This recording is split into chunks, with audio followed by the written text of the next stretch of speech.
Palamunin ka na nga! Wala ka pang kwenta! Galit na sigaw ni Tidor. Wala pa akong kwenta sa lagay na to? Ako ang nagbabayad ng kuryente. Ako pa sa tubig, pati pagkain at manigarilyo mo, ako pa rin. Sagot ni Mona. Napahawak na lang siya ng muka ng malakas sa sampal ang tumama sa kanya. Aba, sumasagot ka na ngayon. Bakit? Anong ipinagmamalaki mo? Buliyaw ni Tidor na siyang kinakasama ng kanyang ina. Napalingon na lang si Mona sa kanyang ina habang hawak ang kanyang pisngi. Sa tagal ng panahon na magkakasama sila, ni minsan hindi man lang siya nagawang ipagtanggol ng kanyang ina laban sa kinakasama nito. Ni awa, hindi niya makita sa sariling kadugo. Diyan ka naman magaling, di ba? Ang manakit. Pero pagdating sa pagbabanat ng buto, wala ka sinabi. Naiiyak na tulan ni Mona. Akmang sasaktan muli ni Tidor ang dalaga nang hakliti ni Lesita ang braso nito. Tama na yan, Tidor. Mamalasin lang ang araw natin kapag inintindi mo pa ang batang yan. Anya ni Lesita. Kausapin mo yung burhilda mong anak, Lesita. Hindi na yan marunong rumespeto sa may-ari ng bahay na tinitirhan niya. Bakas pa rin ang inis sa boses si Tidor hanggang sa makalabas ito ng bahay. Napaupo naman si Mona sa lumang sofa at napahimas na lang sa pisngi niya. Nalalasahan niya pa ang dugo sa putok niyang labi. Kaya naman, naagaw ang atensyon niya ng kanyang ina. Bakit naman kasi sumasagot ka kay Tidor? Mabuti nga sa'yo at yan ang napala mo. Wika ni Lesita. Imbes na maluha, pagak na natawa na lang si Mona sa narinig niya. Sabihin mo nga sa akin, ma. Di minsan ba nakita mo ko bilang anak mo? At hindi lang isang kalabaw na taga-suporta sa gastos dito? Anong pinagsasabi mo, Mona Lisa? Wala ka talagang utang na loob. Pasalamat ka nga at pinapatuloy ka ni Tidor sa bahay niya. Walang galang sagot ni Lesita. Kahit kailan, ni hindi ko narinig na tinawag mo kong anak, ma. Nakakapagod na rin to. Buong buhay ko ako na lang lagi ang umiintindi sa'yo. Kahit kamustahin ako, hindi mo magawa. Kusang tumulo ang luha sa pisngi ni Mona, kahit na nilalabanan niya ang bigat sa kanyang dibdib. Huwag mo kong dramahan, Mona. Kung hindi sa tatay mong kano, di sana nakapag-Japan sana ako noon. Pero anong nangyari? Ipinagbuntis kita, tapos bigla na lang nawala na parang bula ang magaling mong ama. Sagot ni Lesita, iniwang mag-isa ang dalaga. Sa buwan ng Nobyembre, pinagkakaguluhan ang abogadong si Maxfield Alfonso Cullen dahil sa pagkapanalo nito ng kaso laban sa tanyag na senador ng bansa. Lahat ng mata ay nakatutok sa kanya, maging ang simple niyang pagkilos ay bantay sarado ng kalaban niya sa industriya. Anong kaguluhan niyo, Cindy? Tanong ng binata. May babae po sa labas. Ini-interview na nga ng mga press. Ang sabi niya, ikaw raw ang ama ng anak niya. Kinakabang sagot sa sekretarya. Napakunot ang noo ni Max at lumabas sa building. Doon niya nadatna ng isang maputing babae na nakasuot na lumang bestida. Agad niyang hinaklit ang braso nito upang ipahiya sa mga reporter na nagkalat. Ngunit nang makatitigan ang kanilang mata, bigla na lang siyang nakaramdam ng kung ano at walang sabing hinila ang dalaga papunta sa sasakyan niya. Sandali! Saan mo ko dadalhin? Angal ng dalaga at kinakabahang nakatitig sa mata ni Max. Huwag mo akong tignan na para bang ako ang nag-iiskandalo sa labas ng building at ipinagsisigawang nabuntis ka ng isang abogado. Sarkastikong sagot ni Max. Hindi naman ikaw ang hinahanap ko. Tatay ng anak kong pinunta ko doon. Giit pa ng babae. Napalawak na lang ang ngisi sa labi ni Max at inilapit ng husto ang mukha sa dalaga. Para sabihin ko sa iyo, ako si Maxfield Alfonso Cullen, ang sinasabi mong ama ng anak ko. Kusa na lang nawala ng dugo sa mukha ang dalaga at nanlalaking matang nakatingin kay Max. Hindi nakatakas sa paningin ni Max ang ilang sunod-sunod na paglunok ng dalaga. Ikaw yun? Oh, bakit parang ngayon mo lang ako nakita? Hindi ba dapat pamilyar ka na sa akin? Huwag mo sabihin sa aking nakabuo tayo na hindi mo malang nakabisado ang mukha ko, pero natandaan mo ang pangalan ko. Turan ng binata. Madilim kasi noong gabi na yun. Tsaka lasing ako, kaya halos hindi ko na maalala ang nangyari. Lasing din ba ako? Oo, kaya nga hindi mo ko maalala, di ba? At pwede ba, ilayo mo sa akin yung mukha mo? Naiiling na lang si Max at umayos ang kanyang upo. Ilang weeks ka ng buntis? 2 weeks. Mabilis sa sagot ng dalaga. Bigla na lang napaisip si Max kung anong ginagawa niya 2 weeks ago. It was finding and searching for strong evidence for his case. Kaya imposibleng nasa isa siyang club o bar na mga panahong iyon. Wear your seatbelt. Pagkasabi nun ay pinaandar na ni Max ang sasakyan papunta sa kanyang bahay. Kung babasahin ko ang itsura niya, mukha naman siya disenteng babae. Pero ang pinagtataka ko lang, bakit kailangan niya magpanggap na binuntis ko siya? Hindi kaya galing siya sa ibang ahensya at tumahanap lang ng maibubutas sa akin? Tanong ng binatang abogado sa isipan. Saan mo ako dadalhin? Inis sa tanong ng dalaga. Ano bang pangalan mo? Balik tanong naman ni Max. Ako ang naunang nagtanong, kaya ikaw dapat ang maunang sumagot. Dadalhin na kita sa simbahan. Total, nabuntisan naman na kita eh. Alangan naman bigyan lang kita ng pagsustento para sa anak ko. Baka mamaya, lumaki pang padiwara ang anak natin. Sagot ni Max. Ano? Papakasalan mo ko? Hindi. Mangungumpisal lang tayo.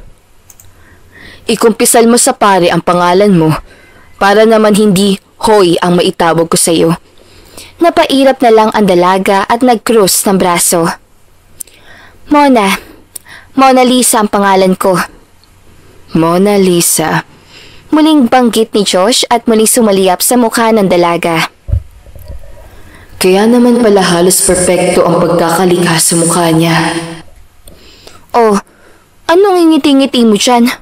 Puna ng dalaga. Bagay sa iyo ang pangalan mo. Sagot naman ni Max. Bakit? Dahil maganda ako? Hindi. Dahil mukha kang busangot. Natatawang sagot ng binata. Kahit papilit na iniisip ni Max kung ano ang motibo ng dalaga, hindi niya maiwasang matuwa sa katangiang taglay nito. Kaya na makarating sila sa mansyon, sinimulan niya ng tawagan ang kaibigan detective para alamin kung sino ang babaeng isinama niya sa bahay. Gising! Turan ni Max at bahagyang nilakasan ang pag-ugoy sa braso ni Mona. Gumising ka, kundi papahalikan kita sa aso. Agad namang nagmulat ang mata ang dalaga at pinukol ng nakamamatay na tinga si Max. Nilingon pa ni Mona ang kanyang mata sa buong paligid at mangha sa kanyang nakita. Akala ko, sa television ko lang makikita ang ganito kagarang bahay. Meron naman pala talaga dito in real life. Bulong ni Mona sa isipan. Anong tinitingin mo dyan? Wala ka mananakaw dito. Dahil lahat ng to connected sa CCTV ng office ko. Napairap na lang sa ere ang dalaga at tuluyan ng bumaba ng sasakyan. Pumunta si Mona sa isang law firm para humingi ng tulong sa kaibigan ng kanyang tunay na ama. Ang huling balita niya kasi ay Colin ang apelido nito. Kaya na mabasa niya ang pangalan ng building at hindi siya makadaan dahil sa dami ng tao. Bigla na lang niya sinabi na si Maxwell Alfonso Colin ang ama na pinagbubuntis niya. Wala bang ibang nakatira rito? Nasaan ang parents mo? Maupo ka, Mona Lisa. Seryosang wika ni Max na nagbigay ng kaba sa dalaga. Sabi mo sa akin kung anong motibo mo sa pagpapanggap na ako ang ama niyang dinadala mo. Anong? Ikaw naman talaga, turan ni Mona. Huwag na tayo maglokohan. Alam mo at alam kong walang nangyari sa ating dalawa. Giit ng binata. Humakbang pa siya papalapit kay Mona, kaya halos ibaon na lang nito ang katawan palubog sa inuupuang sofa. O baka naman, gusto mo lang makatikim ng abogado, kaya ka gumawa na eskandalo kanina. Anong pinagsasabi mo? Hoy, hindi ako gumagawa lang ng kung ano. Isa pa, huwag kang paulit-ulit dahil buntis talaga ako. Kapag ako nakunan, ikaw ang ipapakulong ko. Palabang banta ni Mona. Napangisi na lang si Max at napahawak sa kanyang batok. Seryoso niyang tinignan si Mona at napabuntong hininga. Kapag napatunayan kong hindi ako ang ama niyang dinadala mo, sisiguraduhin kong mabubulok ka sa bilangguan. Malinaw? Agad na napatango si Mona at pilit na nilalabanan ang kabang nararamdaman. Nang umalis si Max sa harapan niya, ay doon pa lang siya nakahinga na maluwag. Mona Lisa, ano bang ginagawa mo? Bakit hindi mo nalang sinabi sa kanya na tatay niya ang kailangan mo at hindi siya bilang tatay ng bata na nasa imahinasyon lang? Pagalit ang dalaga sa kanya sarili. Halos sabunutan ni Mona ang sariling buhok dahil sa gulong pinasok. Ngayon ay tila mas malala pa ang kanyang problema dahil maaari siyang ipakulong ni Max. Pero imbis na kausapin ng binata, sinundan niya na lang ang kasinungalingang ginawa. Wala akong balak magpakahirap para lang sa paglilihi mo. Alam kong hindi ako ang tatay niyan. Pasabi ni Max at inilapag sa lamesa ang sariling plato.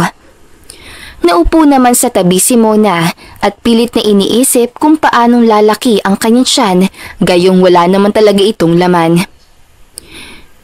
Kahit hanggang 3 buwan lang ako, hahanap din naman ako ng trabaho, kaya hindi pwede. Nagpa-interview ka ba naman sa mga reporter sa akala mo magkakilala talaga tayo? Tapos gusto mong magtrabaho? Anong sasabihin ng mga tao? Abusado ako sa kung anong kakayahan ko? Spare me with your drama, Mona Lisa. Walang garang saad ni Max. Napakagat na lang ng ibabang labi si Mona at sinimulan na lang ang pagkain. Tahimik lang silang dalawa sa lamesa. Kahit pa iniiwasan ni Mona na tignan ang binata, ramdam niya ang paraan na pagtitig nito sa kanya. Ako na maghuhugas. Sure, ako naman ang nagluto. Tsaka, wala akong katulong dito para sundan ang kalat mo. No offense pero, siguro naman tutulong ka sa gawaing bahay hanggang sa mapatunayan kong hindi ako ang ama niyang dinadala mo. Oo naman. Ako na muna ang maglalaba at maglilinis. Hindi naman lalaki ang ibig ko sabihin, hindi pa naman malaki ang tiyan ko kaya magagawa ko pa ang trabahong pangbahay. Agad naman, tinalikuran ni Mona si Max at naghugas ng plato. Gusto niya nang batukan ang sarili nang puntikan na siyang madulas sa harap mismo ng binata. Ilang taon ka na, Mona? 25. Ikaw? 31. Nakapagtapos ka ba ng pag-aaral? Ipinunas ng dalaga ang kanyang kamay sa malinis sa basahan at humarap kay Max. Nakapagtapos naman. Accountancy ang kurso ko. Kaya lang, hindi ako nakapag-board eh. Bakit? Huwag mong sabihin, mahirap ka. Mukha kang araw-araw sa derma dahil sa kutis mo. Napaisip na lang si Mona ng panibagong rason. Nalugi yung stocks ng daddy ko. Tapos nagkaroon ng problema at di ko na siya nakita. Yung mom ko naman wala siyang alam sa corporate world. Kaya ang ending, naghirap kami. Naghirap ka? Kaya mo gustong manghut-hut sa isang abogado? Ganoon ba? Usisa ng binata. Napabuntong hininga si Mona at nilabanan ang titig sa kanya ni Max. Una, hindi ko sinabing dalhin mo ko rito sa bahay mo. Pangalawa, willing ako magtrabaho, pero ikaw tong may ayaw. Pwede naman ako kahit sa finance department ng kahit anong kumpanya dahil may experience naman ako. May experience ka nga, pero hindi mo malang maibigay sa akin ang buong pangalan mo. Hindi ko tuloy alam kung kabilang ka ba sa sindikado o isa kang hired killer. Pero bago mo pa ako maisahan, na-send ko na sa lahat ng kaibigan ko abogado ang litrato mo. Tulad ni Max, mas lalong kinalma ni Mona ang kanyang sarili dahil pakiramdam niya anumang oras ay sasabog na siya sa inis. Ginusto mo ang ganitong paraan, Mona. Kaya magtiis ka hanggang sa makaalis ka rito. Pangangaral niya pa sa kanyang isipan. Bakit namumula yung mukha mo? Hindi naman nakakakilig ang sinabi ko. Namumula na ako sa inis. Kaya kung pwede lang, tantanan mo na ang pangbubus ka sa akin. Nasaan ba magulang mo? At kanyang ka pinalaki? Napipikong sagot ni Mona. Wala na. Halos takasan ng dugo si Mona sa kanyang narinig. Anong ibig mo sabihing wala na? Patay na ang magulang ko. Last year lang. Wag mo sabihing anak ka ng nanay o tatay ko, kaya ka nandito.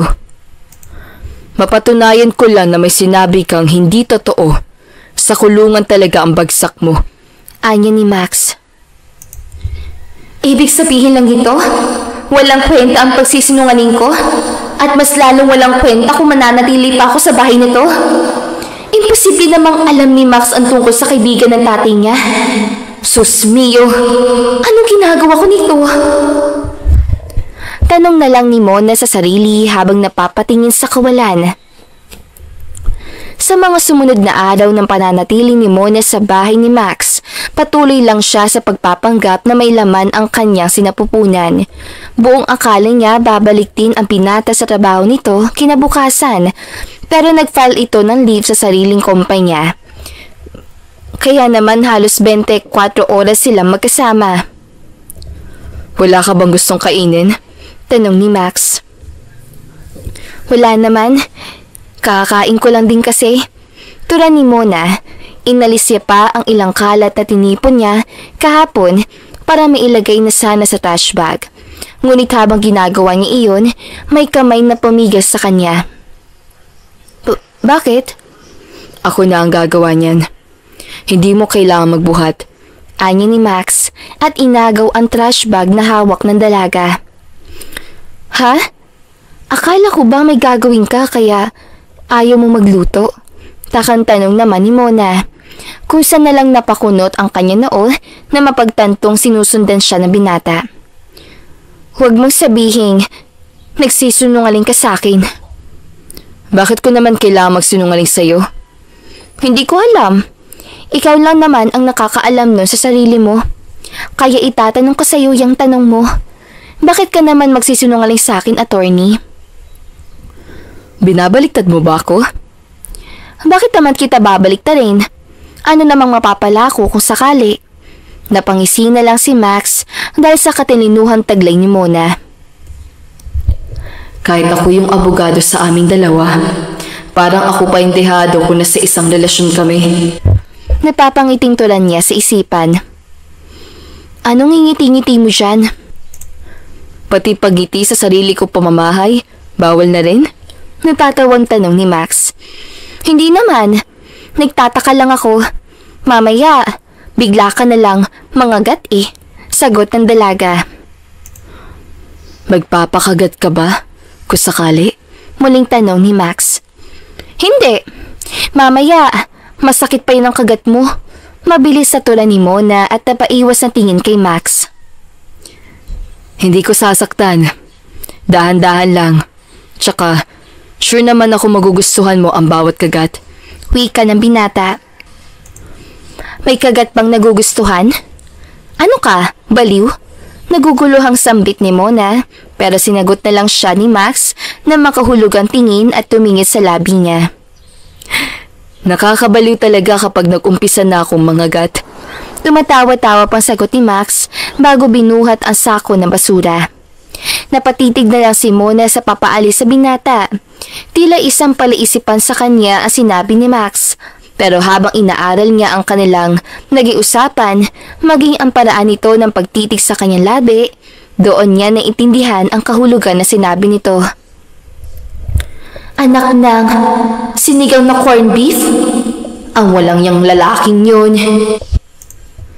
Pakiramdam pa ni Mona ay halos magbago na ang tingin niya kay Max, pero nang ibinalik ng binata ang tingin sa kanya, nakangiti ito at kumindat pa. Tiis lang, Mona. Kailangan mong magtiis dahil pinasukan mo tong gusot na to. Sa kabilang banda, tuwang-tuwa si Max sa reaksyon ng dalaga. Hindi niya alam kung kailan pa siya nasiyahang manukso ng isang babae. Kahit noon pa man ay lapitin na ng mga babae si Max, ngunit ito ang unang beses na nakita niya ang sariling masaya sa hindi maipaliwanag na dahilan. Ano na namang ginagawa mo dito? Asar na tanong ni Mona nang makitang nasa tabi niya ang may-ari ng bahay na kanyang tinutuluyan. Alam mo, hindi ko na alam kung dahil ba sa pagbubuntis mo kaya ka ganyan. Isipin mo, akin yung bahay, pero parang ako pa ang nakikitira kung makabulyaw ka sa akin. Naiiling na tura ni Max. Sa katunayan, kaya mainit ang ulo ni Mona ay dahil sa kanyang buwan ng dalaw. Kaya bigla na lang siyang napalunok ng alanganin at napatingin sa gwapong mukha ng binata. Pasensya ka na. Hindi naman ako laging ganito. Siguro baka dulutan talaga ng pagbubuntis ko. Gusto mo bang magpa-check sa doktor? Tanong ni Max na mabilis na inilingan ng dalaga. Wag na! Gastos lang yun. Nangunot ang makapal na kilay ni Max habang nakatitig kay Mona. Anong gastos? Kaya ko namang magbayad. Hindi na. Sapat ng abalang binibigay ko sa iyo ngayon. Hindi kita maintindihan. Bakit ayaw mo magpa-check kung para naman yung sa bata? Ayaw mo bang malaman ang kalagayan ng bata? Tanong muli ni Max. Hindi sa ayoko, pero gusto ko sanang mas malaki na ang tiyan ko bago ko siya ipatingin sa doktor. Ayoko namang mag-inarte pa sa kabila ng konsiderasyong binibigay mo. Sagot ni Mona. Hindi naman pag-iinarte ang ayos ang bata. Huwag ka na mag-alala. Pagkasabi noon ay pumanik na si Mona sa kanyang silid na pinalalagian. Na makapasok siya sa kwarto, doon lang siya nakahinga na maluwag at napahawag pa sa kanyang dibdib. Muntikan na ako doon. Paano na lang kaya kung nagtanong pa siya? Ano na lang ang gagawin ko? Ang problema pa, hindi naman lakihin ng tiyan ko kahit na anong busog ang maranasan ko. Napahilot na lang ng noo si Mona at nag-isip ng husto kung paano siya tatakas. Hindi siya maaaring mabisto ni Max dahil natatakot siyang baka totohanin nito ang bantang pagpapakulong sa kanya. Nasa 3 buwan pa lang ang bilang ni Max sa tiyan ko. Kaya siguradong hindi pa siya maghahanap ng baby bump. Pero kailangang galingan ko ang pag-arte para naman maging katotohanan ang lahat. Diyos ko, patawarin niyo po ako. Piping dasal ni Mona.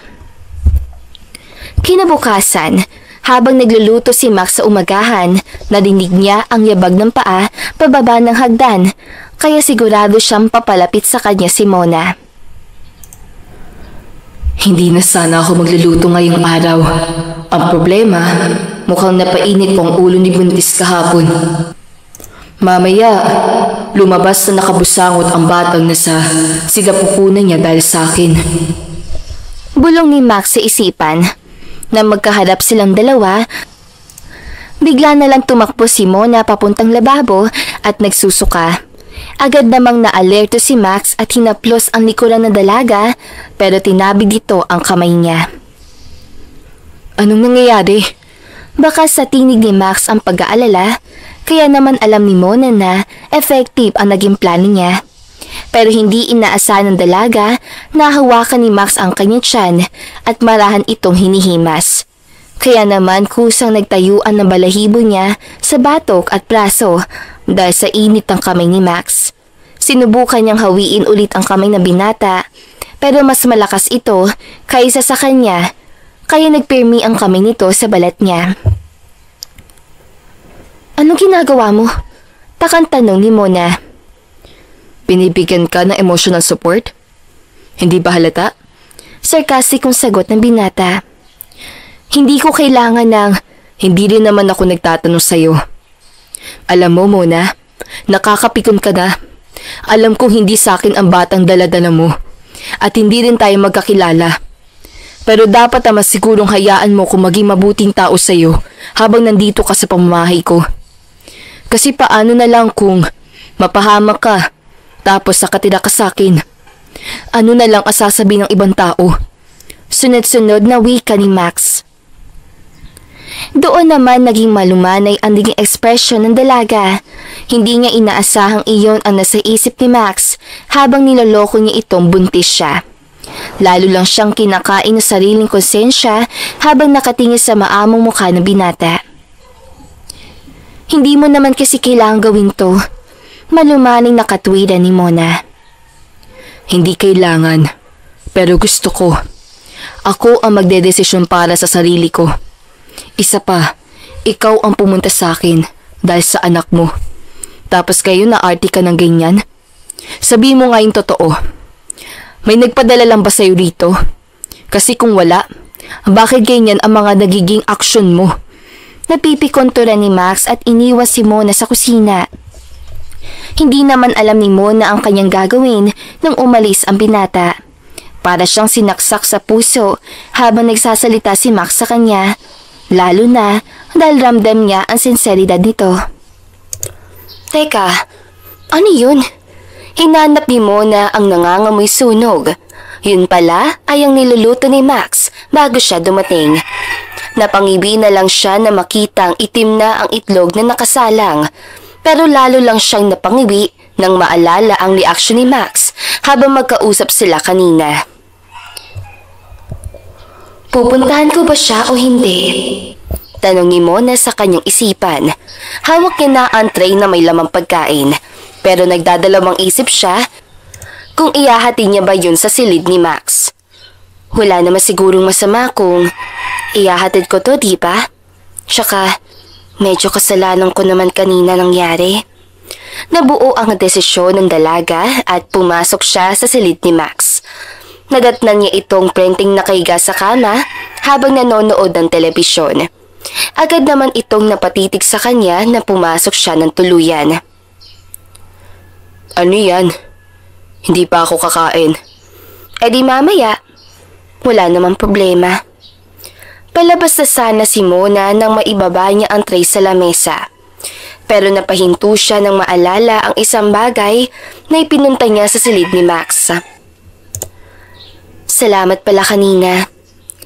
Sorry kung hindi ko naiintindihan yung ginawa mo. Hindi rin kasi ako sanay na may nag-aalala para sa akin. Malumanay na wika ni Mona. Gusto mo bang manood ng movie? Napalingon na lang si Mona kay Max at napangiti rito. Talaga? Agad na nakihiga si Mona sa kabilang gilid ng kama at excited na hinintay ang palabas sa papanoorin nila ni Max. Ito pa lang kasi ang unang beses sa makakanood siya ng telesine. Kaya naman gusto niya sulitin ang pagkakataon. Siguro mauubos mo na yung tissue. Natatawang wika ni Max habang iniabot ang isang pambox ng tissue. Nakakaiyak naman kasi talaga. Hindi mo ba nakikita? Ano ba tinatawa-tawa mo dyan kasi? Hindi ako makapag-focus sa palabas dahil kanina ka pa may sinasabi. Akala mo naman ikaw yung director ng pelikula. Ang sama kasi nung lalaki. Teka, bakit parang ako na yatang pinapanood mo? Ngayon ka na lang ba ulit nakanood? Sobrang invested ka eh. Tanong ni Max. Oo, kasi wala akong panahon manood ng pelikula. Bakit? Maraming ginagawa eh. Buti nagkaroon ka pa ng time para makapag-bar. Iba naman kasi yun. Malungkot na sagot ni Mona. Napabuntong hininga pa siya bago sinabayan ang titig sa kanya ni Max. Salamat ka pala rito. Salamat sa pag-unawa mo sa akin. Tsaka, hindi na pinatapos si Max sasabihin ni Mona dahil tinawid niya na ang pagitan nilang dalawa. Halos hindi na gumana ang isip ng tanyag na abogado habang nakahalik sa labi ng dalaga. Hindi ko alam kung anong nagtulak sa akin para gawin to. Pero hindi ko kaya makita siyang nalulungkot dahil lang sa nakaraan. I made my decision. Akin man o hindi ang anak ni Mona, sisiguraduhin kong akin sila. Kusa na lang napapikit ang mga mata ni Mona nang haplusin ni Max ang kanyang tagiliran. Kahit pa sinasabi na ng isipan niya na pahintuin ang kamay ni Max, ay hindi niya magawa dahil parang nauna nang huminto ang isipan niya. You have to leave my room. Bago ko pa maisipang gawing kambal yang nasa sinapupunan mo. Malamyos sa wika ni Max. Agad namang nagdilat ang mga mata ni Mona at tinulak si Max bago siya kumaripas ng takbo palabas ng kwarto. Napasandal pa siya sa hamba ng pintuan ni Max at tinapik-tapik ang kanyang sarili. Doon niya lang namalayan na nakapaklas sa pala ang strap ng kanyang bra sa likuran. Aminin mo, mas magaling ako sa bidang lalaki sa pelikula. Anak ka ng... Anong ginagawa mo rito? To check your reaction? Sinuntok ni Mona ang siya ni Max pero natawa lang ang binata kaya padabog na lang siyang bumalik sa kanya silid. Doon siya nag-isip ng husto at inalala kung paano nakapatong sa ibabaw niya si Max kanina. Pwisit ka, Mona. Paano na lang kung biglang magkatotoong kasinungalingan mo at nabuntis ka kanina? Eh di mas malaking problema pa. Dapat simulan ko ng tumakas bukas. O mamaya. Hindi pwede ang ganito. Kumbinsi pa ng dalaga sa kanyang sarili. Pagdating ng hapon, sinubukan ni Mona na aralin ang bawat sulok ng bahay. Sinubukan niyang alamin kung gaano sila kalayo sa main road, kaya naman nasisigurado niyang mahabang lakaran ang mapapala niya. Tapos ka nang kumain? Takang tanong ni Max. Oo, lagay mo na lang sa lababo yung plato mo. O di kaya, iwan mo na lang dyan. Ako na maghuhugas. Sagot ni Mona. Patayo na siya nang mahawakan ni Max ang kanyang kamay. Bakit? May kailangan ka? Iniiwasan mo ba ako? Bakit naman kita iiwasan? Dahil hinalikan kita, Mona Lisa. Sapat bang rason yun para iwasan mo ko? Tila nainis sa tanong ni Max. Hindi naman kita iniiwasan. Pagsisinungaling pa ng dalaga. Tumayo si Max at bahagyang yumukod para magpapantay sila ng tingin ni Mona. Kung hindi mo ko iniiwasan, bakit kada lapit ko sa'yo, halos kumaripas ka ng takbo? Kung ibabalik ko sa'yo ang tanong, bakit panay kalapit? Bakit namang hindi? Balik tanong na binata. Napatanga na lang si Mona habang nakatingin kay Max. Tagalog naman ang salita natin pareho. Pero hindi kita maintindihan. Yung totoo, Elin ka ba? Bakit mo nga ako iniiwasan? Siguro iniisip mo yung halik ko sa'yo, no? Hindi ako nag-iisip ng nakakadiding bagay. Sagot ni Mona at napaiwas pa ng tingin. Lumapit si Max para hawakan ang pisngi ng dalaga at hawiin ito para magkatitigan sila. Kusa na lang dumaloy ang kuryente sa katawan ni Mona nang pumulupot ang bisig ni Max sa bewang niya. Nakakadiring bagay pala ang halik ko. Kahit na nakapikit ka na at sumasagot ng halik pabalik sa akin, nakakadiri pa rin ba yun? Kahit na kusang naglalakbay ang kamay mo sa balat ko? Wala akong alam sa sinasabi mo. Tumigil ka nga. Pilit na hinawin ni Mona ang kamay ni Max. Ngunit ang pilyong binata ang mas naglapit sa katawan nila, kaya nakaramdam si Mona ng umbok nito. Namilog na lang kusa ang kanyang mga mata at napauwang ang labi niya. Got your tongue? Naisip mo ba na mas okay na gamitin ko sa yung dila ko? Habang sinasabi mo kung gaano ako kagaling sa pagpapaligaya sa'yo? Ibinaba ni Max ang kamay niya sa bandang bewang ni Mona at sensual na hinihimas-himas ang likod nito. You feel that? Anong pakiramdam mo kada magkalapit tayo ng ganito, Mona Lisa? Sa tuwing hawak kita at ganito tayo kalapit sa isa't isa. Hindi nakasagot si Mona dahil para na siyang naliliyo sa lapit na mukha nila ni Max. Bakit kapag ibang lalaki ang lumalapit sa akin na ganito, hindi ako mapakali at halos masuka na ako? Pero sa tuwing si Max ang lalapit sa akin, parang lahat ay tama. Hindi nakakailang at hindi rin nakakadiri. Ibinaba ni Max ang kanyang muka upang matawid ang pagitan nila ni Mona. Mahigpit namang napakapit sa kanya ang dalaga na animoy nakadepende sa kanyang lakas ito. Dahan-dahan at unti-unti silang napapadpad sa mundo kung saan sila lang ang nagkakaunawaan. Tell me what you feel, Mona. Malambing na wika ni Max. Gusto kong marinig sa iyo na hindi lang ako ang may gusto na ganito tayo. Tila hipnotismo ang dating ng salita ni Max kay Mona. Kusa na lang yumakap ang dalaga rito at siniil ng halik ang labi ni Max.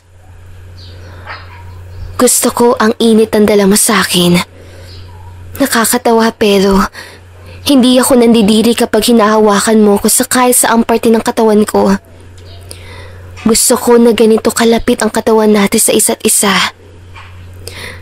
Gusto na ata kita. Pabirong wika ni Max at kinagat ang masilang balat sa leeg ni Mona.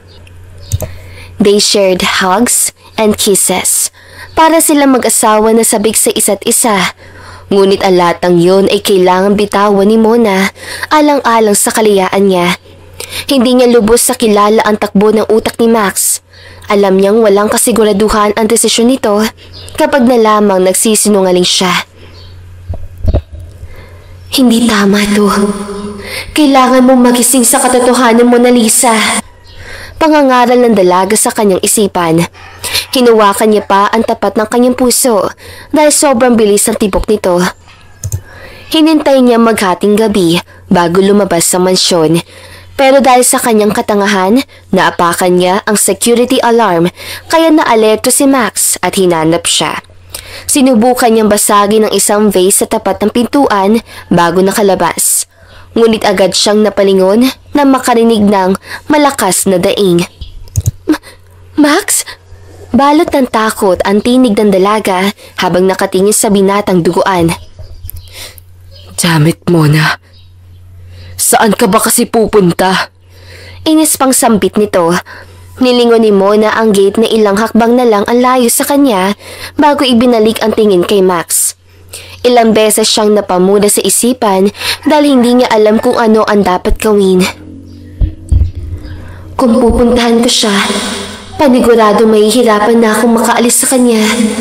Pero kung lalabas na ako ngayon, sigurado makakatakos ako bago pa siya humingi ng tulong sa iba. Napapikit ng mata si Mona Lisa at napasabunot na lang sa sarili.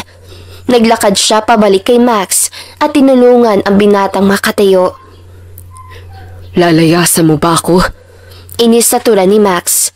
Hindi malaman ni Mona kung sadyang nasaktan ito dahil sa aksidenteng pagkaapak sa bubog o dahil sa tangka niyang pag-alis. Bakit ka naman kasi lumakad pa? Nasugatan ka tuloy, sagot ni Mona. Anong gusto mo? Hayaan kitang lumayas ang ganitong oras? Tsaka, wala naman ako natatandaang may nagawa kong kasalanan para layasan mo ko. Ikaw wala, pero ako meron. Pwede mo pa ako ipakulong kapag nalaman mo ang totoo na wala talaga tayong anak at lalong hindi ako buntis. Iyon sana ang gustong isagot ni Mona, pero pinili niyang manahimik hanggang sa may upo niya si Max sa sofa. Bakit ka pa bumalik? Sana dumiretso ka na lang paalis. Pasaring ng binata. Kinuha na lang ni Mona ang gamot na ilalagay sa paa, braso at binti ni Max.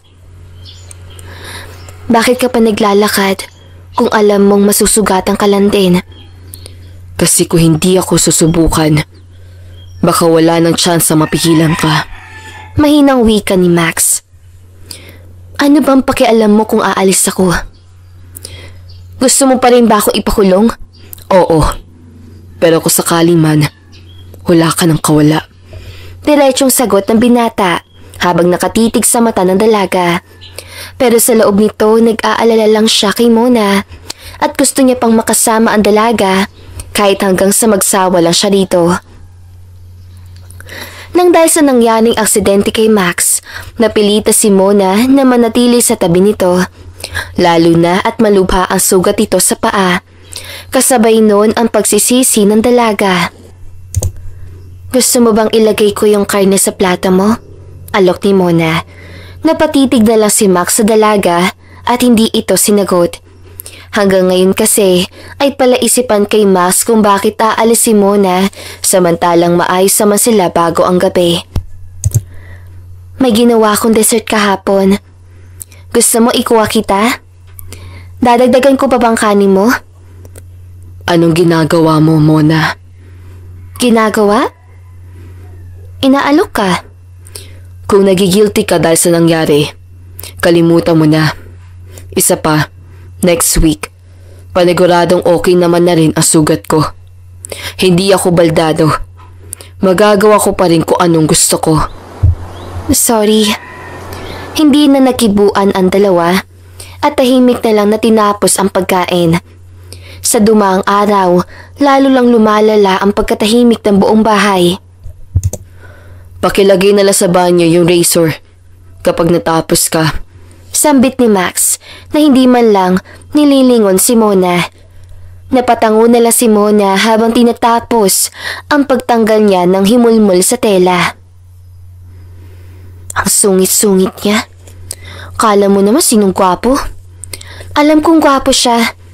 Pero wala naman siya karapatang sungitan ako. Tsaka, isa pa. Tinutulungan ko naman siya kapag hindi niya kayang kuhanin yung isang bagay. Kasalanan ko kung bakit nahiwang braso, paa at binti niya. Pero handa naman siyang ipakulong ako anytime. Tuloy-tuloy ang pagmamaktol ni Mona sa kabila ng kanyang ginagawa. Nang matapos si Mona na ayusin ang lahat ng nasira niyang tela, itinupi niya naman ito isa-isa. Halos sapunan na maiayos niya ang mga ito, kaya kampante siyang nasa study room na si Max. Dire-diretso siyang pumasok sa silid at binuksan ang banyo. Oh my gosh! Sabay na ng pasigaw ang dalawa. Pero imbes sa lumabas ng banyo si Mona, napatitig siya sa katawan ni Max.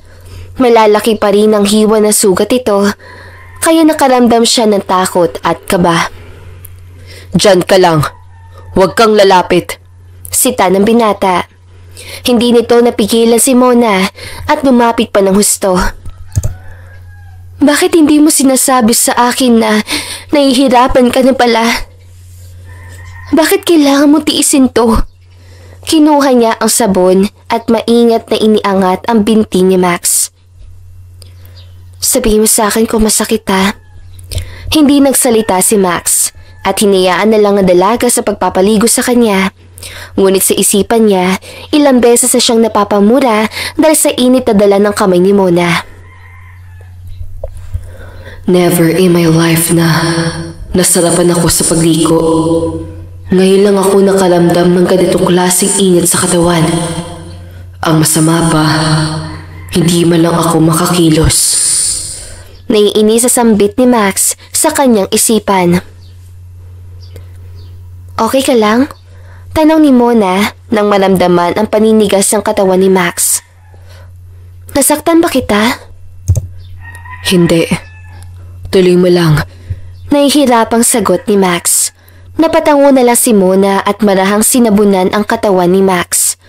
Ilang ulit siyang napalunok nang dumampi ang kamay niya sa matigas na abs nito. Napadasal na lang siya na sana hindi nahalata ni Max kung gaano siya nagtagal sa abs at biceps ito. Kaya mo bang umusog kaunti? Sabunin ko yung likod mo, sambit ni Mona. Hindi malaman ni Max kung sinasadya ba ni Mona na palambingin ang boses ito o hindi. Gayunpaman, ramdam niya ang epekto ng boses ni Mona sa katawan niya. Lumabas ka na. Ha? Anong lalabas? Takang tanong naman ni Mona. Lumabas ka na, bago ako ang labasan. Seryosong sagot ni Max. Napakunot na lang ang noo ni Mona habang nakatitig sa gwapo mukha ng binatang abogado. Hindi kita maintindihan. Anong labasan? Saglit na lang naman to tapos babanlawan na kita. Nag-igting na lang ang panga ni Max habang nagpipigil ng sarili. Bigla na lang siyang nakaisip ng ideya na makakapagpaalis kay Mona. Pwede mo bang sabunin ulit yung itaas ang hita ko? Dito?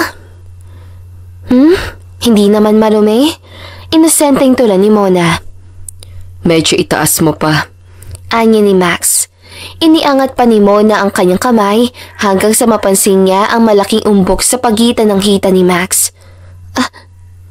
Ano yan? Akala ko ba nakagawa na tayo ng bata? Hindi mo alam ang tawag dyan? Balik tanong ni Max. Alam, pero bakit nagiging jumbo yan? Ang laki naman masyado. Bulalas pa ni Mona at titig na titig sa bakat na nasa brief na binata. Parang biglang uminit ang buong paligid nilang dalawa at nahirapan siyang huminga. Hep, saan ang punta mo? Tanong ni Max at hinawakang mahigpit ang kamay ni Mona. Lalabas. Sabi mo kanina labas na ako. Sagot naman ng dalaga. Hindi pwede. Kinalit mo yan. Kaya ikaw ang magpapakalma dyan. Pagtukoy pa ni Max sa ibaba niya. Hindi. Lalabas na ako. Sabi mo naman lalabas na ako, di ba? Wika ni Mona at kinakabang inalis ang kamay ni Max na nakahawak sa kanya. Kanina pa yon. Kaso, hindi ka na mas sumunod. Kaya parang nagwawala na siya. Tulad ng binata. Ikaw magpakalma. Hindi naman akin yan Katwiran pa ni Mona. Hindi sa'yo, pero nakabuo tayo. Pinagloloko mo ba ako? Tanong muli ni Max at binitiwan ang kamay ni Mona. Gustong sabunutan ni Mona ang kanyang sarili dahil hindi niya alam kung ano ang magiging reaksyon. Ni minsan na hindi pa siya naging madikit sa kahit sinong lalaki. Ito ang unang beses na makalapit siya sa isang hubad na binata at siya pa ang nagpaligo. Kaya wala talaga siyang ideya sa pwedeng mangyari. Sabihin mo, anong gagawin ko? Kinakabahang tulad ni Mona. You have a strong gut feeling, Mona. Magtiwala ka lang sa sinasabi ng isip mo. Pangiengganyo ng binata. Ibinaba niya ang natatanging telang suot ni Max. Ganoon na lamang ang panlalaki ng mata niya nang makita ang jumbo hotdog ng binata. Pilit niyang itinikom ang kanyang bibig at tuluyang inalis ang maliit na tela. Damn those eyes. Sobrang pinagpala ko naman para bigyan ako ng isang inosenteng birhen na nakaluhod ngayon sa harap ko. Sambit ni Max sa isipan habang pinapanood ang susunod pang gagawin ni Mona. Maingat na inilagay ng dalaga ang kanyang kamay sa santol ng abogado, habang ang isang kamay niya ay inilagay niya sa kahabaan nito. Dahan-dahan niyang minamasahe ang alaga ni Max hanggang sa makarinig siya ng nahihirapang tinig. Ayos ka lang ba? Huwag mo ako intindihin. Gawin mo lang kung anong gusto mo. Sagot ng binata. Para bang bigla na lang ginanahan si Mona at pinatakan ng halik ang pangalawang ulo ni Max. Nakarinig pa siya na sunod-sunod na mura kaya kusa na lang napangiti ang labi niya. Inalalayan ni Max ang kanyang kamay kung paano ang tamang gawin. Bakit hindi ko magawang mandili sa ginagawa ko? Ganito ba ako kamanyang pagdating sa kanya? Tanong ni Mona sa isipan. Ilang sandali pa nang mairaos ni Max ang lahat. Napasandal siya sa pader at dahan-dahang iginayak ang dalaga paupo sa kandungan niya.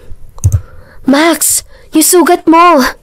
Anya ni Mona nang mapansin ang bagdurugo na sugat ito sa braso at binti. Hayaan mo yan. Malayo sa bituka.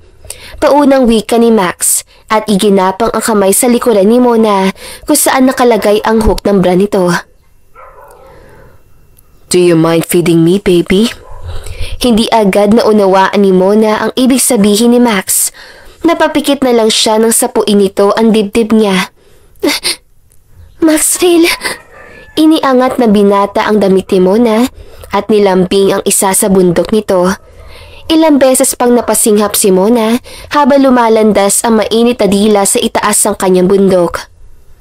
You are so perfect, sweetie. Napahawak si Mona sa braso kung saan ang sugat ng binata kaya napaigtad ito. Sorry. Okay lang. Hindi mo sinasadya. Anyo ni Max na para bang nalalasing dahil sa dibdib niya. Doon nanlaki ang mata ni Mona. Malito. Hindi tama ang nangyayari sa atin. What? Kunat noong tanong ni Max. Mabilis na diwampot ni Mona ang kanyang basang bara at tumakbo palabas ng banyo. Anong ginagawa mo, Mona? Dapat nagpaplano ka kung paano aalis ang bahay na to at hindi ang mapalapit pa sa lalaking yun. Paano na lang kung malaman niyang...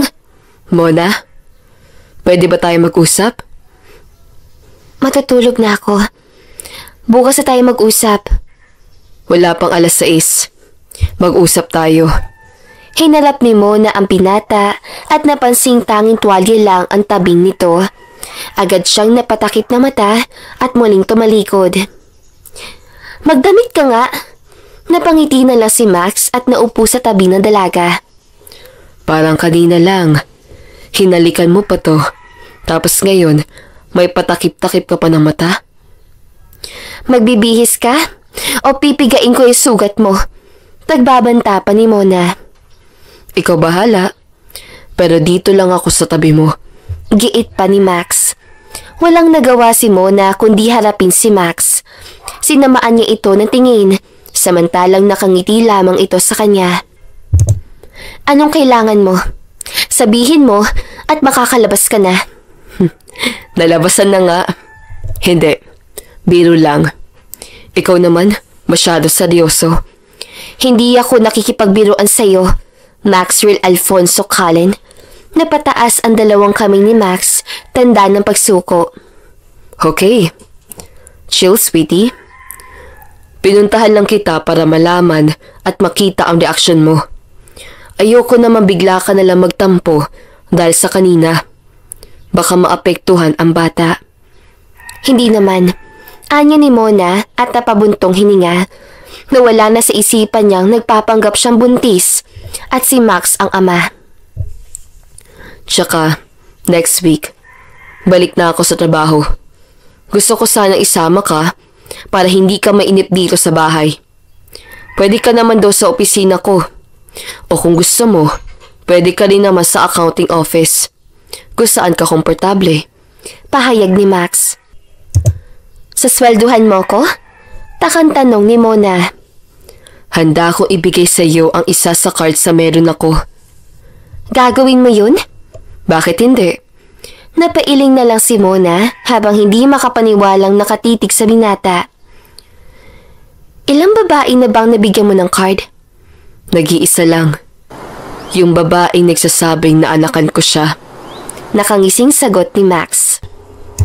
Kinaumagahan, tinotoo ni Max ang akala ni Mona na biro lang. Hawak niya na ngayon ang black card nito. Akin ba to o hiram lang? Tanong ng dalaga. Napatawa naman si Max at kinuha ang kanyang wallet. Kung ano yung akin, sa'yo na rin. Ingatan mo yan ha. Bakit? Usal ni Mona habang nakatitig sa wallet na ibinigay ni Max. Ayoko. Kunin mo na yan. Sapat na sa akin tong isa. Makakabili ba ako ng bayat lupa gamit ito? Kinabig ni Max ang bewang ni Mona at pinatakan ng halik ang noon nito. Sky is the limit. Halos inabot din ng 3 linggo bago gumaling ng tuluyan ang sugat ni Max. Kaya naman na maghilom ang hiwa, bumalik na siya sa trabaho kasama si Mona. Sir, coffee, juice, Or me? Nakangiting tanong na sekretarya. Coffee. Walang lingong sagot ni Max. Ikaw, madam, ano gusto mo? Baling na sekretarya kay Mona. Wala. Mabilis sa sagot ang dalaga at lumabas naman sekretarya. Sabi niya, ako lang daw ang babae niya. Hindi talaga mapagkakatiwalaan ng mga abogado. Lahat sila magaling magsinungaling. Bulong ni Mona sa kanyang sarili. Maghapong hindi pinapansin ni Mona si Max kahit na nagpupumilit ito ng usapan. Wala siyang pakialam kung masasaktan ito o hindi. Ang importante sa kanya ay makagawa ng plano kung paano lalabas sa buhay nito. Kanina ka pa lumalaklak ng alak ah. Ganoon ba kahirap ang mga pinagawa ko sa'yo kanina? Para mamoblema ka ng ganyan? Takang tanong ni Max at inagaw ang bote sa kamay ni Mona. Akin na nga yan! Inis sa sambit ni Mona. Lasing ka na. Sana pala sinamahan kita sa convenience store para nakita ko kung anong bibilhin mo. Ano bang pakialam mo? Eh di sana hindi mo binigay yung card mo sa akin. Akala ko pa naman bahay at lupa yung bibilhin mo. Tara na sa kwarto. Maaga pa tayo bukas. Mag-isa kang pumasok bukas kasama yung sekretarya mong malaking dibdib ano? Akala mo hindi ko napapansin ang paglalandian yung dalawa? Hindi ako bulag at lalong hindi ako tanga. Sumilay ang malaking ngisi sa labi ni Max. Nagsaselos ka ba? Hindi ako nagsaselos. Bakit naman ako magsiselos? Sa kanya ka na tumira kung gusto mo. Inis sa sagot ni Mona at saka naglakad pa alis sa harapan ng binata. Hoy! Ano ba? Ibaba mo ako! Napatili na lang ang dalaga na buhatin siya ni Max na parang bagong kasal. Dumiretso sila sa kwarto ng binata at pabagsak na inihagi si Mona sa kama. Anong ginagawa mo? Hindi ako lasing, Max. Alam ko ang sinasabi ko at alam ko rin ang nangyayari. Much better. Ayoko namang lasing ka pa rin sa pangalawang pagkakataon. Naguluhan si Mona sa tinuturan ng binata, kaya nakakuha ito ng tiyempo para pumatong sa ibabaw niya. Sandali lang. Hindi pwedeng. Siniil ni Max ng halik ang dalaga. Mapusok ang bawat nagiging galaw niya, kaya't napapikit si Mona sa kanyang batok na siyang ikinangisi niya. Dahan-dahan niya ring pinagpaparte ang hita nito at inalis-alis isa-isa ang damit ni Mona. Okay lang ba kung tatanggalin ko? Pagtukoy ni Max sa panty na suot ng dalaga.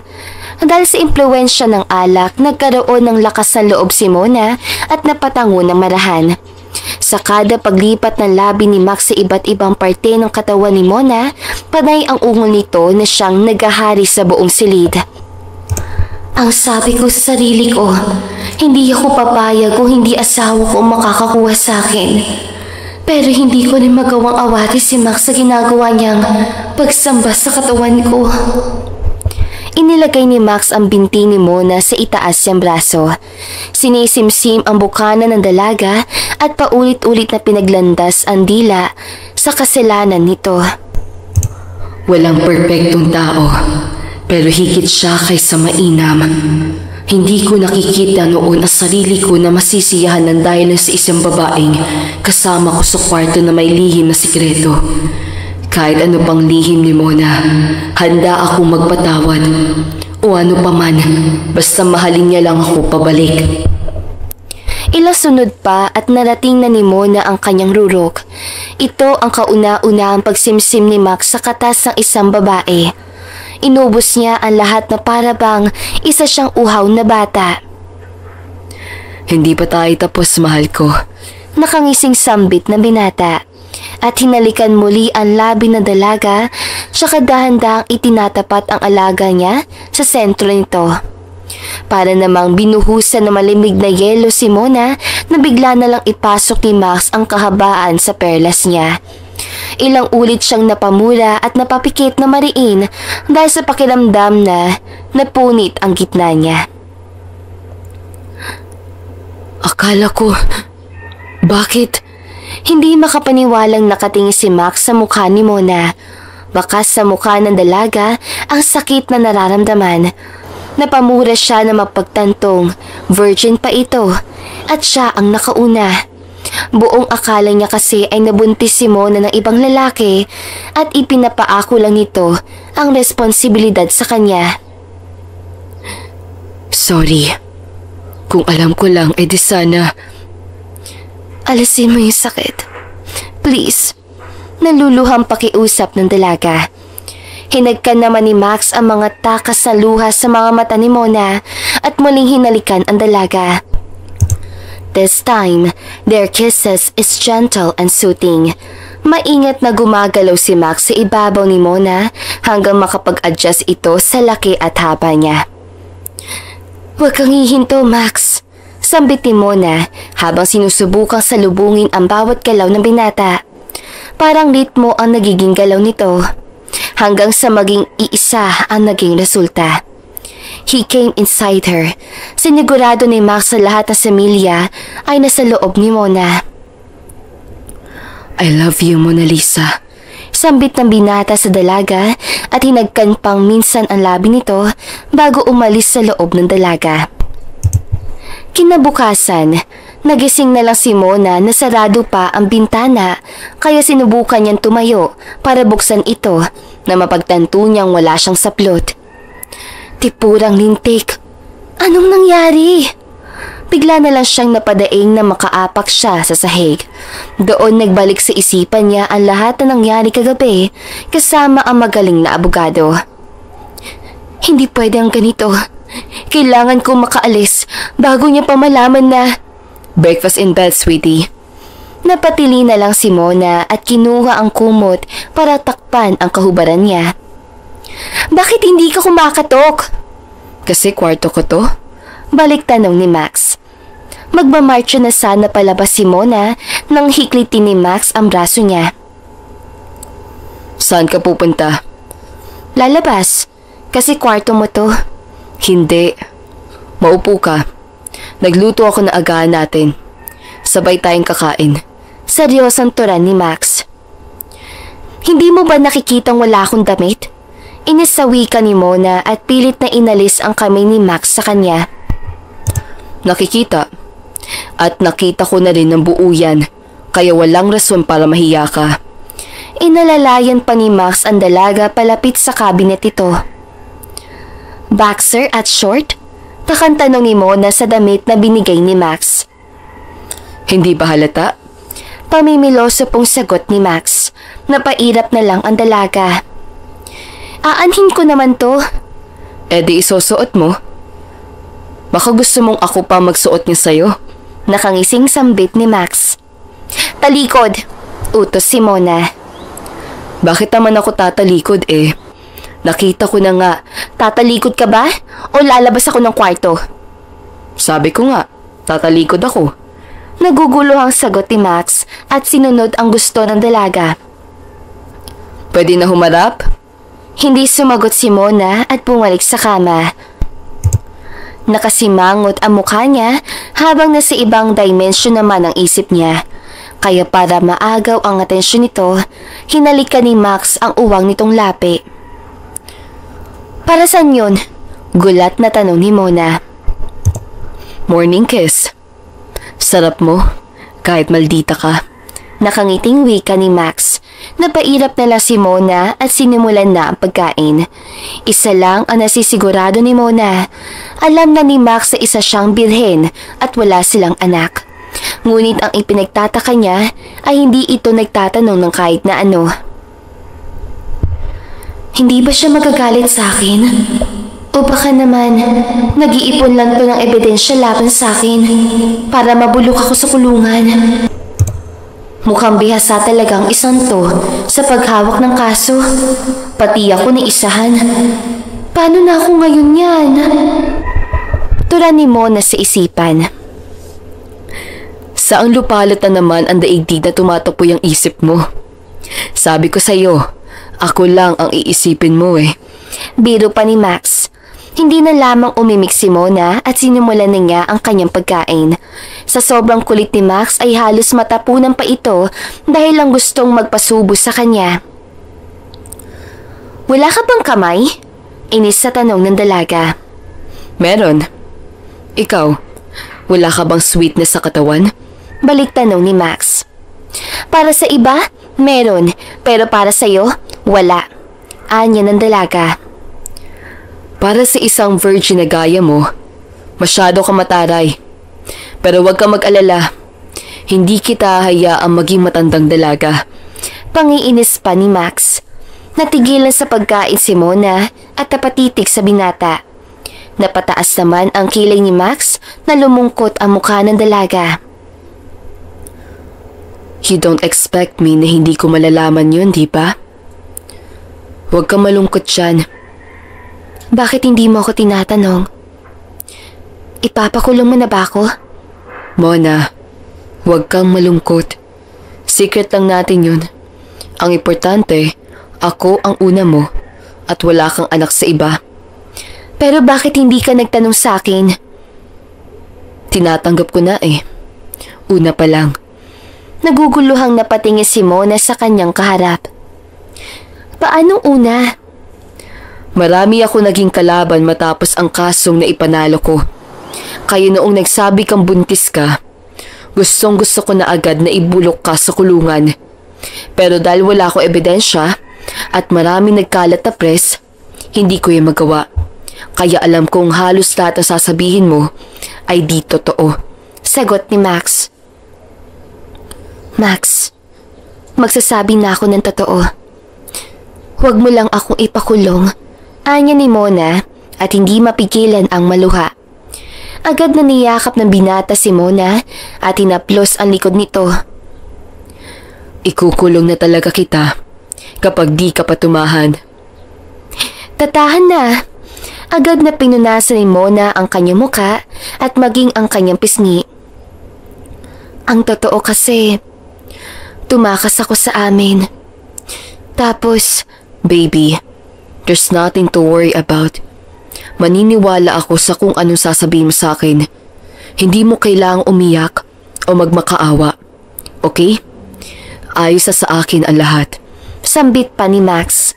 Lalo lang bumuhos ang luha ng dalaga. Nabahigpit pa siya ng yakap kay Max dahil ito ang unang pagkakataong may naniwala sa kanya. Ultimo sa sarili niyang pamilya, hindi siya pinapakinggan. Damn it! Bakit kayo mo lang sinabi? Napamura na lang si Max na marinig ang tungkol sa tangkang pangahalay na kinakasama ng nanay ni Mona. At ang masakit pa roon ay hindi pinapaniwalaan si Mona maging ng kanyang ina. Hindi pinalipas si Max ang maghapon at agad niyang inasikaso ang kaso laban sa amahin ng dalaga. I will value her more than weight of gold and diamond. Gagawin ko lahat para sa kanya. Sir, naibigay ko na yung pinapagawa mo. Pakisabi na lang din kay Miss Mona na pumasok na siya dahil miss ko na siya. Natatawang sambit na sekretarya sa kabilang linya. Pinatay na nito ang tawag at pinuksan ang email na tungkol sa ama ni Mona. What the damn hell? Mahinang usal ni Max nang mabasa ang pangalan ng ama ng dalaga. Sa isip niya, baka hindi pumayag ang ama ni Mona kung sakaling malaman nitong nasa iisa silang bubong nakatira. Pero paano naman si Mona? Deserve niyang makasama ang tatay niya. Napamura na lang siya sa isipan. Sa mga sumunod na araw, naging abala si Mona para sa kanyang review. Inayos kasi ni Max ang lahat niyang kailangan para makakuha ng board exam sa darating na buwan. Iyon ang matagal niya nang pinag-iipunan sa halos 2 taon. Pero nauuwi lang sa panggastos ng kanyang ina at lalaki nito. Saan ba talaga tayo pupunta? Parang malayo-layo na to ah, tanong ni Mona. Hinawakan naman ni Max ang kamay ng dalaga. Magbabakasyon nga. Akala ko ba kailangan ka na sa opisina? Takang tanong ni Mona. Kailangan, pero mas kailangan mo ko. Sagot ng binata. Napangiti na lang si Mona at napailing. Gusto niyang tawanan ang sarili niya nang malamang may asawa na pala ang sekretarya ni Max na pinagselosan niya. Ang nakakatuwa pa ay babae rin ang karelasyon nito at inaasar lang siya sa pag-aakalang babae lang siya ni Max. Ang ganda naman dito! Manghang usal ng dalaga habang nakatanaw sa karagatan. Mukha siyang ibang planeta sa sobrang ganda. Totoo ba to? Niyakap ni Max mula sa likuran ang dalaga at hinalikan ang tuktok ng ulo nito. Alam kong panay ang review mo at lagi ka lang sa bahay. Kaya dinala kita rito para makapag-relax ka kahit papaano. Thank you, Max. Nakangiting sambit ng dalaga at humarap sa binata. Pero, bakit walang tao? Tayo pa lang nga nandito. Tayo lang talaga at mga caretakers ang nandito. Sagot ni Max. Ha? Bakit? Nireserve mo yung buong resort? Kunot noong sambit ni Mona. Ang totoo, atin yung buong resort. Kaya feel free to maximize your stay, baby. Nahihiyang sagot ni Max. Lalong lumawak ang ngiti sa labi ni Mona nang makitang namumula ang tenga ni Max. Isa sa nagustuhan niya dito ay pagiging mapagkumbaba. Ni minsan hindi sinabi ni Max sa kanya kung gaano kalayo ang agwat ng estado nila sa buhay. Bagkus, mas nahihiya pa ito sa ganoong bagay. Ang baby ko, sa kama lang mayabang. Natatawang sambit ni Mona. Gusto mo naman. Anya ni Max at tinawid ang pagitan nilang dalawa.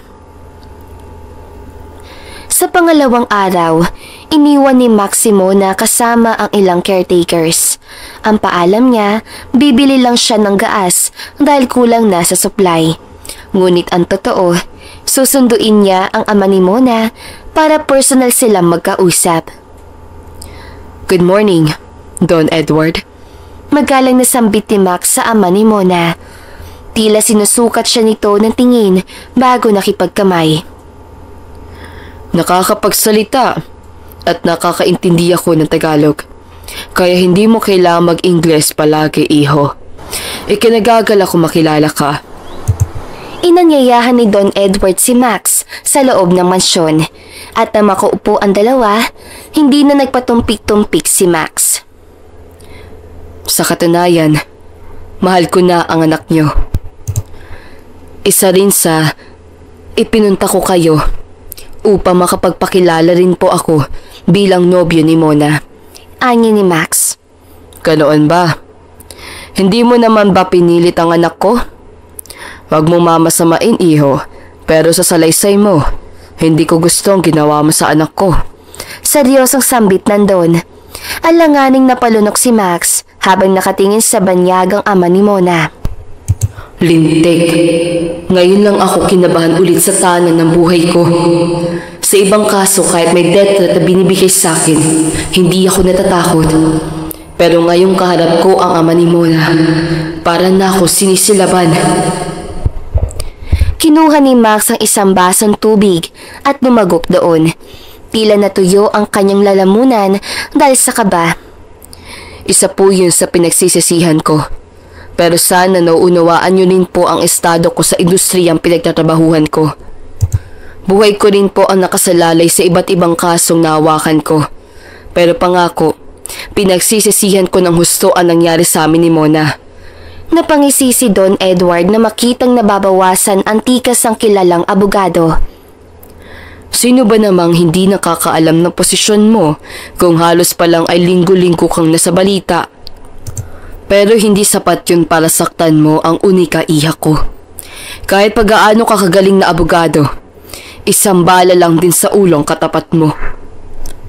Kung hanggang doon ang level na gusto nyo para mapatunayan kung mahal ko ang anak nyo, nakahanda ako, Don Edward. Hindi ko basta isusuko ang pagmamahal ko kay Mona. Walang emosyong sambit ng binata. Bigla na lang napahagalpak ng tawa andon pero hindi naunawaan ni Max kung ano ang nakakatawa sa sinabi niya. Yan talaga ang gusto ko makita sa'yo. Gusto ko makita ang personal kung ano ba ang kaya ipagmalaki na sikat na abogadong si Maxwell Alfonso Cullen. Natatawa pang komento nandun. But mukhang like father like daughter ah. Kuwang-kuha ni Mona pati kakulitan ng tatay niya. Di na kailangan ng DNA to. Mag-ama talaga sila. Sambit ni Max sa kanyang isipan. Walang kamalay-malay si Mona sa sorpresang dala ni Max. Kaya kahit na may kasama itong bisita, ay hindi pa rin nawala ang inis sa mukha niya. Good evening, baby. Anya ni Max at tahagkan sana ang pisngi ni Mona pero umiwas ito. Saan ka galing? Ikaw ba ang nagsala ng gas kaya ka ginabi na uwi? Mataray na tanong ni Mona. Ha? Natagalan lang ako sa daan kasi may sinama ako. Paliwanag ni Max. Huwag mo akong bigyan ng ganyang rason, Maxwell Alfonso Cullen. Parang wala lang sa'yo na may taong nag-aalala. Hindi naman sa ganoon, pero kasi may kasama naman talaga ako. Napaharap si Mona sa lalaking kasama ni Max at ngumiti rito. Magandang gabi po. Pwede po bang isama niyo ng lalaki to sa bahay niyo? Pwede naman, anak. Nakangiting sagot ng lalaki. Para may kung anong tambol sa loob ni Mona nang tawagin siya nitong anak. Kulang ba talaga ako sa pagmamahal? At kusa na lang ako nakakanamdam na para bang naiiyak ng dahil lang may tumatawag sa akin ng anak? Tanong niya pa sa isipan. Pwede po bang malaman kung anong pangalan niyo? Pumatak na ang luha sa mata ng Ginoo at tumapit sa pwesto ni Mona. Nakakaintindi namang umatras si Maxwell para bigyan ng oras ang dalawa. Ako si Edward Nico Phillips. May anak akong babae. Ang pangalan niya ay Mona Lisa. Iniisip ko kung pwede ko kaya siya mayakap. Naluluhang sambit nandun. Nagpataka naman ang luha sa mga mata ni Mona at napatingin kay Max para kumpirmahin ang sinasabi ng lalaki. Kaya nang tumango si Max, agad niyang niyakap andon at napahagulhol ng iyak. Kasalanan ng kanyang ina kung bakit wala siyang ideya sa mukha ng kanyang ama at tanging pangalan lamang nito ang alam niya. Papa, matagal ko na po kayong gustong mayakap. Papa ko. Naiiyak pang sambit ni Mona at tinagkan naman siya ng kanyang ama. Hindi man naging madali ang naging proseso ng lahat, laking pasasalamat ni Mona dahil isa-isa nang naayos ang lahat. Hindi rin siya hinayaan ni Max sa humarap pag-isa sa korte dahil ito mismo ang kanyang abogado laban kay Tidor. Walang hiya ka! Sigaw ng ina ni Mona nang mahatulang guilty ang kinakasama nito. Halos suguri na nito si Mona pero agad na humarang ang gwardiya ni Don Edward. Ipinagmamalaki mo yung tatay mo! May araw rin kayo! Placita, pasalamat ka sa anak ko at hiningi niyang huwag kang makulong. Dahil sa lahat ng ginawa mo sa anak ko, handa ako magbayad. Maubos lang ang buhay mo sa loob ng kulungan. Walang emosyong sambit nandun. Inakay naman na palabas si Max ang kanyang fiancé at doon kinausap. Ayos ka lang? Anong nararamdaman mo? Masaya ako kasi nangyayari lahat ng imposible. Yung kay mama, tanggap ko na yun. Dalangin ko na lang talaga na maging okay rin siya.